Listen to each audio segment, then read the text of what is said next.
Hey everybody, Eric Grenier here with Philippe J. Fournier for this week's episode of The Numbers. And Philippe, it was a big day for numbers yesterday. It was a lot of counting and a lot of mathematics that was taking place on the fly, and we'll get into it. But first off, how are you doing this Tuesday morning? And apps that didn't work, apparently, right? Allegedly. Oh, you can't trust the apps. That's right. Listen, I'm doing well. Thank you, Eric. I hope you're doing well, too. We have tons of numbers to dissect and to deconstruct. Obviously, we should talk about what happened last night. A very close confidence vote in the House of Commons.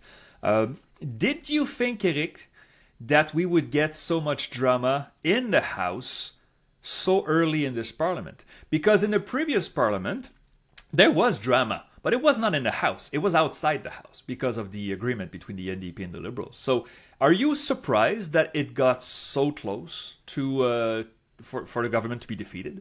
I'm surprised that it got so close so late. I've now started to be around for a little while, and I've seen. What do you mean by that? Yeah, expand on that. I've seen my fair share of minority governments and budget votes, and we usually know before the vote takes place how it's actually going to go. Right at some point, one of the parties, usually it's been the NDP in the past, and the Harper year sometimes would be the Liberals, come out and more or less say what they were going to do, so that there wasn't really much suspense at the actual budget vote. Maybe the day before, we still don't know, but it's very rare that as the count was coming in, we did not actually know what was happening. We're usually not counting abstentions and who's voting yes and who's voting no. I mean, the last budget that in my memory was this kind of close and unsure was back when Chuck Cadman voted in 2005, 2004, right? 2005. Yeah. That was a vote that came down to the last individual votes. And this one did too, and it doesn't look like we were the only ones who weren't sure what was going to happen.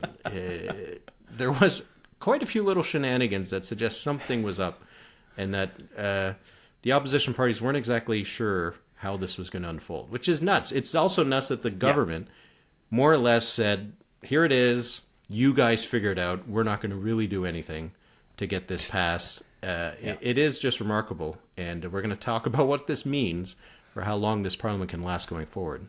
I mean, a take-it-or-leave-it approach for the government 6 months after an election, I mean, it's a bet, but I think it's a calculated bet. But that can't last. Like, if the Liberals think, let's say, well, the next budget, in theory, would be next year in November. There's going to be an update in the spring, but the next budget would be in November. You can't imagine the Liberals, again, with 170 votes, counting Elizabeth May, of course, saying, this is the budget, take it or leave it, and we don't care. It works because we're so close to after an election, I think. The numbers from pollings, but also I did see, I was privy to some internal pollings this last week, and I can tell you that they were not that good for the opposition parties, and this may explain some. I mean, in my projection right now, I still have the Liberals ahead, but in minority territory, with the Conservatives holding most of their gains from the last from April. So you would think in an election, with so much uncertainty, that the Conservatives could confidently go into an election saying we may win. I mean, we're one bad performance away from Mark Carney, from a Conservative majority government. But perhaps they believe that we're also one good NDP leader away. The new NDP leader will be elected in March, I believe, late March, right? So perhaps in the spring with a fresh NDP leader.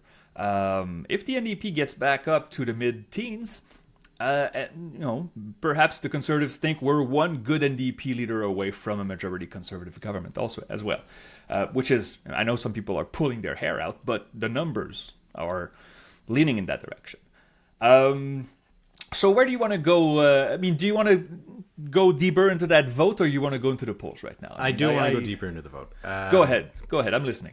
Okay, so the numbers, if listeners probably know it, but if they don't, it was 170 for the Liberals, so it was 169 Liberals, 1 Green, Elizabeth May. Francis Scarpaleggia is the Liberal Speaker. He would have voted as the tiebreaker, but he didn't need to, so it was 169 Liberals, 1 Green. And then on the opposition benches, there were 141 Conservatives. 2 Conservatives did not vote. There was 5 NDP that voted against, 2 that voted that did not vote or abstained, and 22 Bloc MPs. So it ended up being 170 to 168. Those are interesting results for a number of reasons. All right, if we go through it, like I said, the Liberals did not really make many overtures. It seems like they didn't really make any to the other parties to vote for them. Elizabeth May seems to have sold her vote for a promise in the House of Commons from Mark Carney that he's committed to the Paris climate targets. It seemed kind of flimsy as something to stand to her vote on, but there you have it. The people who abstained, I find very interesting. Okay, the Bloc, all in, 22, everybody voted against. We knew that. I mean, Yves-François Blanchet was pretty clear on that, and they kept their word. Yeah. So the 2 NDP MPs who abstained were Laurie Idlout, who's the MP from Nunavut, and Gord Johns, the MP from Vancouver Island. And they came out, Don Davies came out in a press conference that, if you watched it, was quite funny because there was a couple times I was watching him and I'm like, all right, you should go, Don. You're done. Don't keep standing there like it's starting to go off the rails. And you could see Heather McPherson in the back at 2 points. She reached forward and tapped Don Davies on the shoulder, said, let's go. Anyway, he stuck for a long time. It was very funny. But Gord Johns came out and more or less said, I spoke to we don't like the budget, all this kind of stuff, spoke to my constituents. They don't want an election right now. And Laurie Idlout said sort of the same thing, and also that, she had some things for a riding, so she couldn't really vote against it. The NDP's position, I think, was coherent in the sense that they said against the budget, but we also don't feel it's the time for an election, and so that's what we're doing. I think that is a defensible position, and it's also an honest position, I think, from the NDP. So what happened with the Conservatives, though? If you'll indulge me just to tell the go story. ahead. Yes. Yeah. So the 2 abstentions were Madge Genereux, and we should talk about that, and the other one, Shannon Stubbs. Now, she has some medical issues, some sort of surgery that was scheduled. I'm not sure why that prevented her from voting from the app. I'm also curious why the Conservatives didn't try to pair off with a Liberal MP. That's something you can do. I wonder if they tried and the Liberals said no, or it would be nice to have some clarity. But the fact that Madge Genereux did not vote adds a little bit more nuance to his little parkour over the last little while. It seems untenable for him to be a non-voting MP all the way up to March when he said he might resign. But then what happened on the floor, if you watched it? So I'll just to describe to people how it works now, all right? When the voting starts, they go through each of the parties, all right? So the yays, it was the Liberals all went, and then Elizabeth May. And then the nays all start with the Conservatives, go to the Bloc, and then go to the NDP. So in the order of the size of the parties. Right. And while that's happening, there's this 10-minute window where you can vote in an online app. This is something they brought in during COVID to give people the opportunity to vote outside of the House of Commons. And we saw those votes come in kind of live. At one point, Laurie Idlout voted against, and then it was removed and became an abstain. Maybe her finger slipped. Not sure what happened there.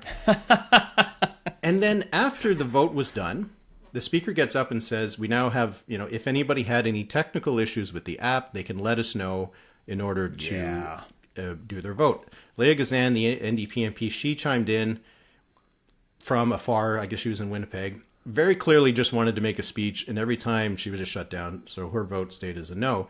But then you saw Andrew Scheer rush in, a little bit out of breath, and say, I had a technical issue with the app. I wanted to vote no. I'm like, okay. And then Scott Reid gets up, and he says, I also had a technical issue with the app. I wanted to vote no.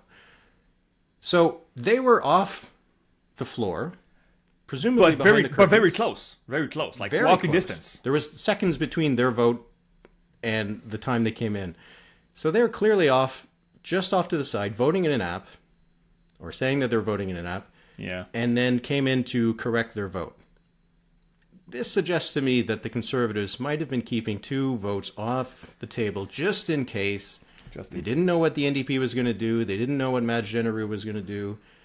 And then Andrew Scheer and Scott Reid, 2 of the most seasoned parliamentarians. Andrew Scheer, a former speaker. Scott Reid's been there forever, and he's a big parliamentary kind of geek. They know how to vote. Yeah. It seems to me that this was very clearly that the NDP came out and said, we don't want an election. We don't like the budget, but we don't want an election. The Conservatives also didn't want an election, but it doesn't seem like they came out and were open about that. I think that is very interesting and reveals a lot about the dynamics in the House. Listen, this in the long term, I don't think will matter much. It's a very interesting story, but what it does tell us is that the Conservatives were, I don't want to say bluffing, it's not a bluff, but they did not want to go into an election. And so the Liberals turned them down, and they kind of blinked. Without, they don't want to show they blinked, but they kind of blinked. And it's not a sign of weakness, by the way. I'm not saying this as a sign of weakness. It's entirely reasonable to want to go into a snap election if you feel that the conditions are not right. But it's very interesting. Yeah, I mean, Monsieur Scheer is a former speaker, former leader. He knows how things work. Anyway. That's interesting. Yeah, they would not have been the two I would have guessed. We're fumbling with an app, apparently just off the floor. Why wouldn't they be there when you're the House leader and the caucus? I think the chair or whatever he is, Scott Reid, has an important role there as well. So yeah, that's a bit interesting. And I do have to say, the notion that the country doesn't want an election, the polls do suggest this. Yes, right? they do. Right. They don't all suggest that they don't want. Canadians aren't ready for an election next year or the year after that, but they don't really want one now. And I think you could argue that an election doesn't actually make much sense right now because the polls do not show that people's opinions have changed. Exactly. Yes. A campaign could change people's opinions. Yeah. But based on where the polls are right now, it's very likely that the outcome of the election would be exactly the same as what we have right now, right? You look at the polls, just look. Look, Nanos, 2-point lead for the Liberals. Angus Reid had a 2-point lead for the Liberals. Main Street had a 4-point lead for the Liberals. Ecos had an 11-point lead for the Liberals, which no one else is really picking up. But the outcome of the last election was Liberal plus 2? Liberal plus 3? Plus 2.5, yeah. So to have an election at a time when the public is more or less saying that they have not changed their minds yet does not actually make much sense. The defense from the NDP to me is completely defensible. That is an accurate depiction of where I think public opinion is right now. And also, about the Conservatives, when we look at their numbers, so you said a 2-point lead. It's worth noting that the Angus Reid Institute poll, which was released yesterday, I think, while the vote was, I think it was last night. It was right? out like 4 or 5 p.m. Yeah. This poll, and it's dated early November, so it's I don't want to say it's an old poll, but it's already a 10-day old poll. It's the first time the Angus Reid Institute has the Liberals ahead since the election. Now, the Angus Reid Institute had the Conservatives ahead by 2 points, so now we have a 2-point Liberal lead. It may just be a fluctuation. But when you look at the breakdown, we see a tie in Quebec between the Bloc and the Liberals at 36 apiece, 19% for the Conservatives. Now, okay, we see regularly, if you go on my website and you filter by polling firm, you see that the Angus Reid Institute often has the Bloc a bit higher, and even the Bloc knows that. But still, a tie, the Liberals won Quebec by 15 points. And so if it's a tie, you have Bloc wins at the expense of the Liberals and at the expense of the Conservatives. Now, in Ontario, Angus Reid has 46 Liberal, Conservative 39. And NDP at 9. Ugh. So the NDP is not bouncing back in Ontario. And a 7-point lead for the Liberals would bring them maybe, 10 or 12 additional seats? So that's a majority. That's a short majority, but that would be very close to a majority for the Liberals, according to Angus Reid. We had also a Léger. Léger in Quebec only. We'll talk about the provincial numbers later, but Quebec only, 39 Liberal, 28 Bloc Québécois, which is exactly their score, 25 Conservative. So steady as she goes, no movement there. The Conservatives would have taken a risk by plunging the country into an election, and Monsieur Poilievre himself, can he survive a second defeat? No. Right? He can't. Well, we think he can't. Maybe he can do whatever he wants, and I think there would still be. He can try, and there would still be a confidence vote on his leadership in January. But if you go into that confidence vote and say, I lost 2 elections in a row, but I want to stay on, that would have been hard. So Now, if I go back to your earlier point, Eric, the fact that we had so much drama 6 months after an election, this tells us that this parliament will not last much longer, right? Am I wrong about this? Like, what do you think? It does not feel like it's built to last very long.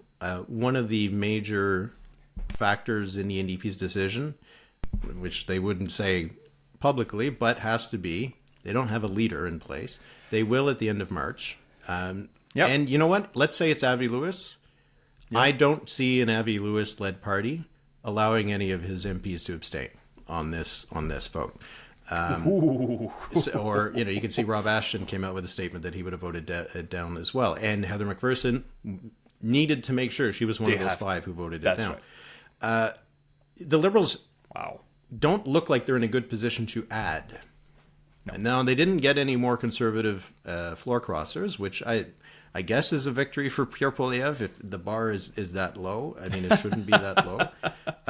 But it seems it would seem unusual to me for the government to be able to add votes in future budgets. Yeah.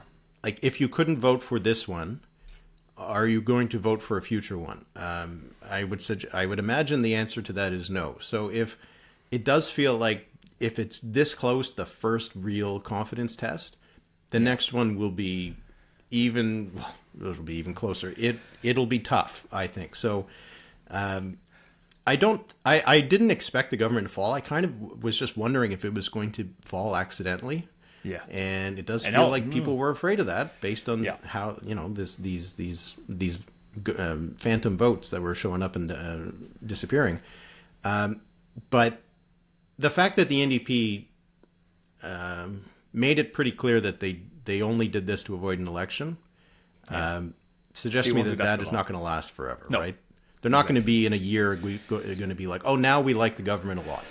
That's just not going to happen. So what's your gut now? Is it 2026? Is it 2027? It has to be 2026. So there will be a fiscal update in the spring. We think April, but who knows at this point? The government can do it whenever it wants. But there should be a fiscal update in 6 or 7 months, which would lead us to April or May. I'm not sure if the fiscal update itself is a confidence motion, but it would if it has new spending in it. It would, exactly. And also, the opposition parties, if they smell blood in the water, could make a motion on confidence. So it can happen not any time, but almost any time. And the Bloc Québécois, I have pretty good sources that tell me they all voted against the budget, knowing that if there's an election, so be it. It's pretty clear from what we see in the numbers, from what we see how they behave, and also from some internal numbers, that the Bloc Québécois really would love to go into a federal election before the provincial election in Quebec, which is scheduled for October 5th next year. So the campaign in Quebec would start just before Labor Day, and then would go into an early October election.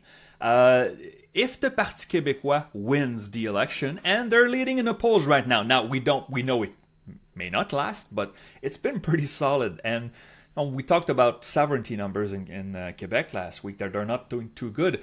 If the PQ only gets sovereigntists to vote for them, they would win this election. The Bloc Québécois doesn't want to go into a federal election with the PQ already in power. So that leads me to spring or summer, and summer are not that great, so late spring. I looked at Mondays. May 25th looks pretty good. It would coincide with the end of my college semester, so please, opposition parties, consider that in your calculations. But you were pretty good last time. I think you were off by 2 weeks. I think you had said May 12th. Didn't I say May? Yeah, I said May 12th, and I was 2 weeks off. Yeah, it's pretty good. So plus or minus 2 weeks. Yeah, this is the margin of error we got. But it won't last. And as you said, if Monsieur Lewis wins the NDP leadership, and I'm saying he would, but he seems to be a feisty NDP and not a cooperative NDP, right? Like Jagmeet Singh was. It worked for Jagmeet Singh for a while until it didn't. And so I do not say Bloc MPs are not going to cross the floor or split. And as for Conservatives, I guess we will have a better handle on this after the confidence vote Yeah. of Poilievre. If he gets 92% in his leadership confidence vote, it's fine. If he gets 77, well, we'll see, I guess. But yeah, and also to go into the numbers, and I don't want to take the mic here, but if we look at the preferred Prime Minister of Nanos, no change from last week. 50% Carney, 28 Poilievre. So this is pretty stable. And also the Angus Street Institute, we mentioned the poll earlier. They also have approval for Carney and favorables for Poilievre. And Poilievre reached the highest unfavorable since he became leader in the Angus Street tracker. 60% unfavorable, 34% favorable. And when you see the tables broken down by party, it's basically Conservative love the guy and nobody else. Mm-hmm. There's no reaching across the aisle.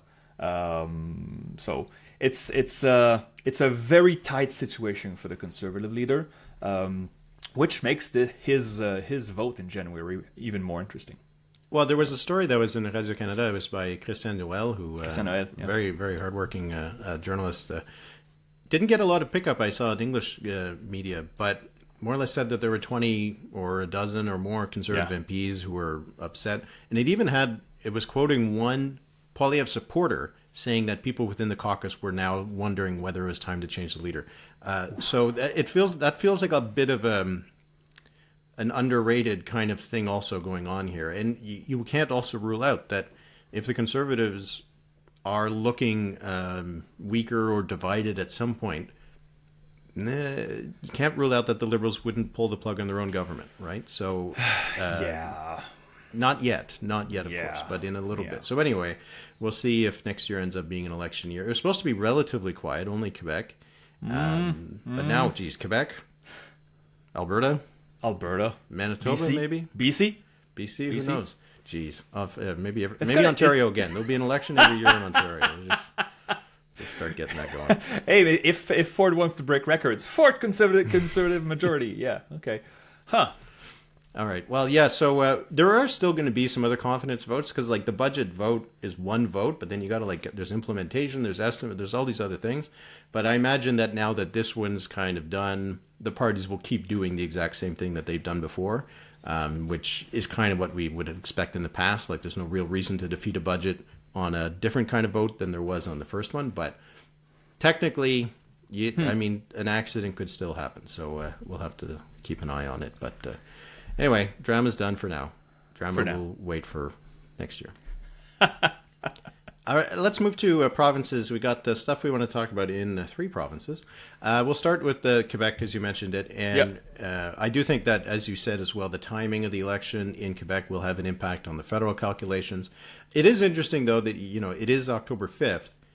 If the budget next year comes after October 5th, I don't know. Let's say the PQ wins the election. And then boom. There's that brief kind of moment of honeymoon before, anything happens. Maybe the Bloc would have a wave to ride at that point. But anyway, we got the new numbers from Léger we were waiting for. That's right. So provincial numbers from Léger in Quebec. So Parti québécois in first place, 32%. Now, 32% for first place in a 5-party race is pretty good. It's even majority territory. But it's only fair to say that maybe there are some red flags here because the Parti québécois was at 38 in September, was 36 in early October, and now 32.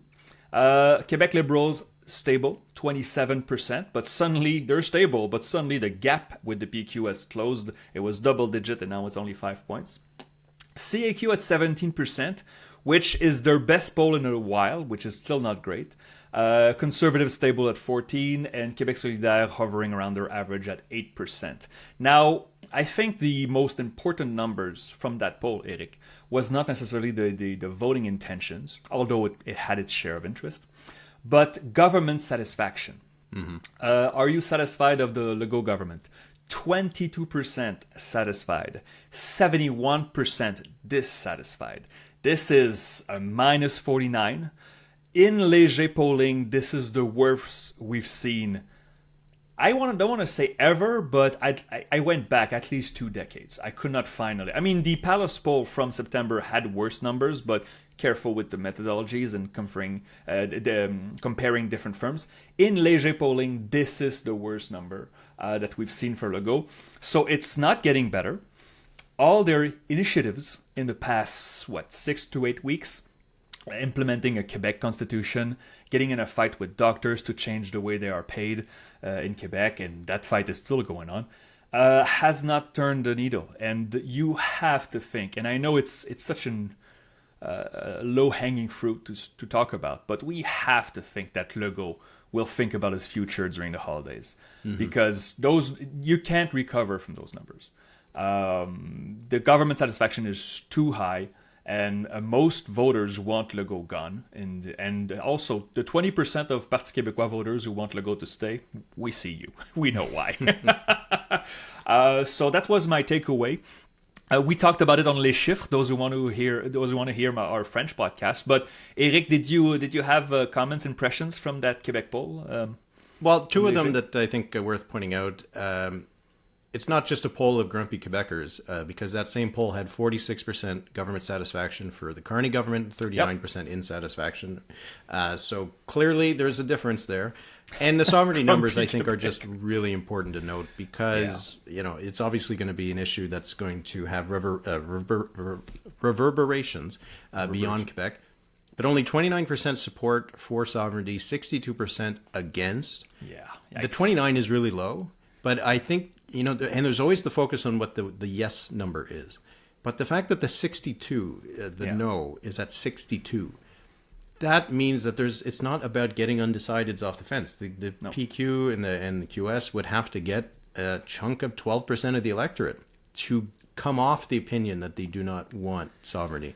And I think that is a real challenge for the PQ. Doesn't mean that there still won't be a referendum. The PQ's promising one. Yep. And I think they're sincere, and they are on track to win. But it's not currently the winning conditions are not currently in place. No, we'll put it that way. No, they're not. I mean, and if the vote wasn't so divided 5 ways, perhaps the Parti Québécois would be in some trouble. Like, let's be fair here. Like, okay, they have 32% first place. 32% is not that great. Usually with 32% in Quebec, you don't win elections. Mm-hmm. The lowest share in this century was... I mean, Jean Charest and Pauline Marois both had a 33 and won minorities. That didn't last very long. But 32%, you don't get a majority usually. You only get this here because you have a 5-party race. Now, the Parti Québécois is still leading among francophones. They have 40% in that Léger poll, which is a really good number, obviously. And they're leading in the regions. They're still leading in the Quebec City area, although the Liberals have ticked up in Quebec City, which is strange because they have been in single digits for so long in Quebec City. Now 17% for the Quebec Liberals in this poll. Is that a fluctuation? It could very well be, but it's something to watch. Let's remember, Jean Charest and Philippe Couillard did very well in Quebec City over their terms. But that sovereignty number, when you see 2-1 against, basically 29 to 62, and then you add the undecided people who are uncertain, undecideds. That sovereignty number could be like a dip, like it could be the crest of the wave, right? So we'll wait and see. But that 62 number that you mentioned, it was 56 in Léger polling in September, and then in October we spent 3 weeks to talk about the 30th anniversary of the referendum. And it was wall-to-wall coverage in Francophone media, Radio-Canada and TVA, and all the networks talked about it. I was asked to do a ton of interviews to talk about the 95 referendum and the polls.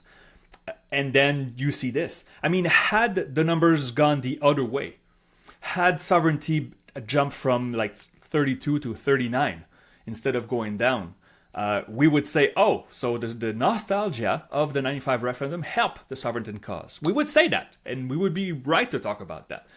But it did the opposite. So there will be final polls of the year, late November and early December. So we'll see whether this is a dip, but to be continued because it's going to be consequential for the next campaign in Quebec in September.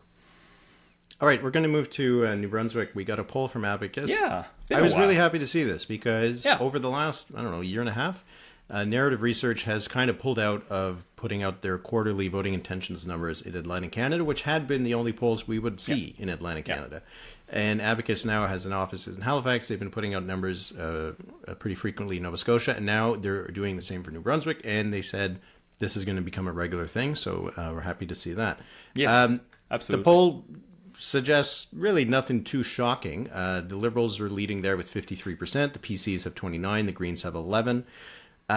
So it kind of confirms what we might have expected out of the province based on the approval ratings numbers we've seen for Susan Holt. The by-election that took place not too long ago, went well enough the Liberals had a bit of a bump, but not enough to really say they were suddenly soaring ahead, which is what this poll suggests, because they're only up about 5 points from the last election.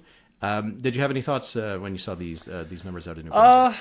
No, interesting to see the approval of Miss Holt. I mean, 46 approval, 25% negative impressions, plus 21. The premier is brand new. She's been there for a year now. Is that right? Has it already been a year? A year and a bit. Yeah, a year and change. Yeah. Oh my God. So going well for Miss Holt. We know that these will go down at some point, but she's still riding this wave. I mean, a bit like Monsieur Canoe in Manitoba.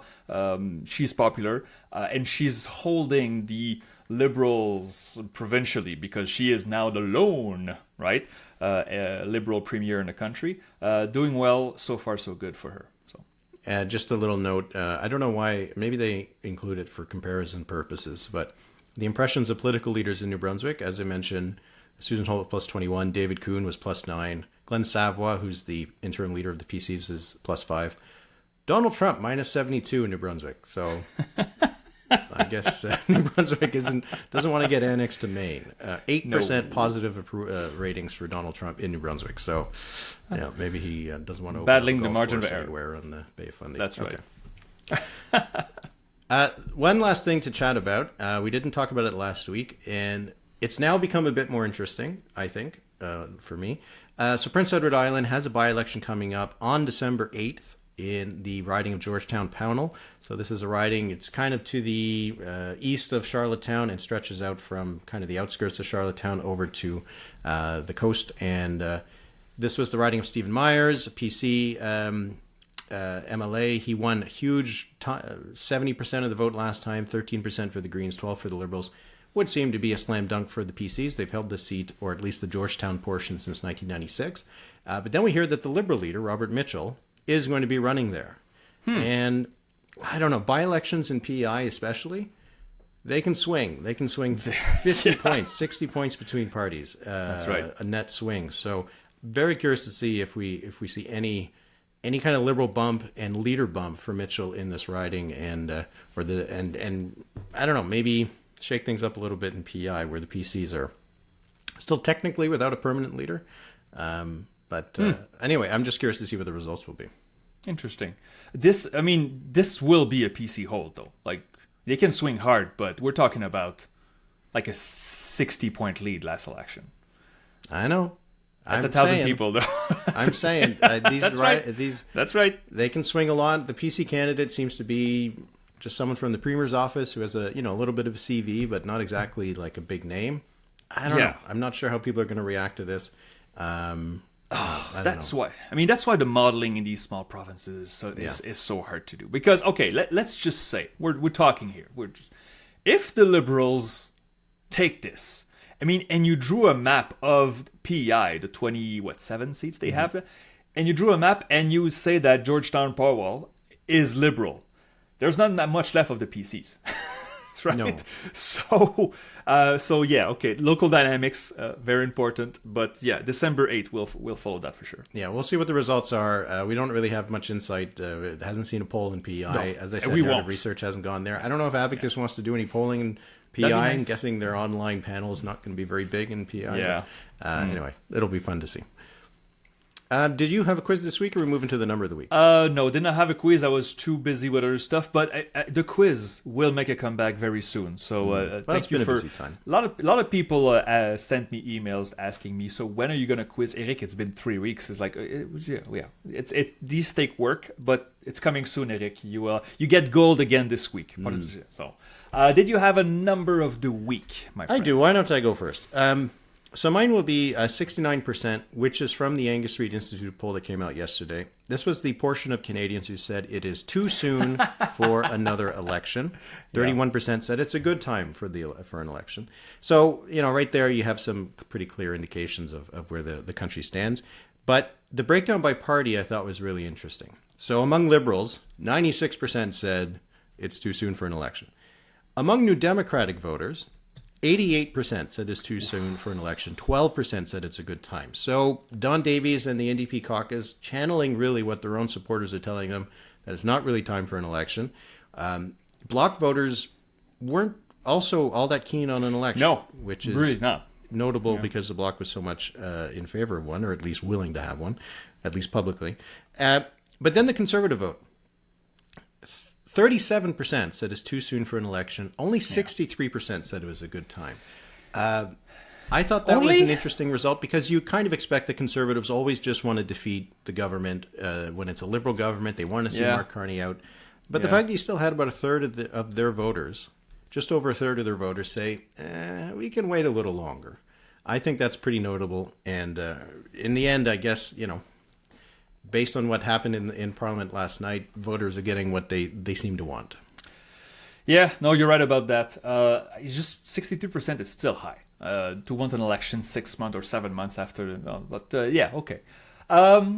Very good, Eric. My number of the week, it's a set of numbers, but the question is from Léger. Overall, do you think the measures announced in the federal budget will have a positive or negative impact on you personally and on your household? Now, I know I don't want to say it's everything, but 32% said negative, 15% said positive. At first glance, you go like, ooh, okay, that's not good. But then you go a little further in the same poll from Léger, which was fielded after the budget.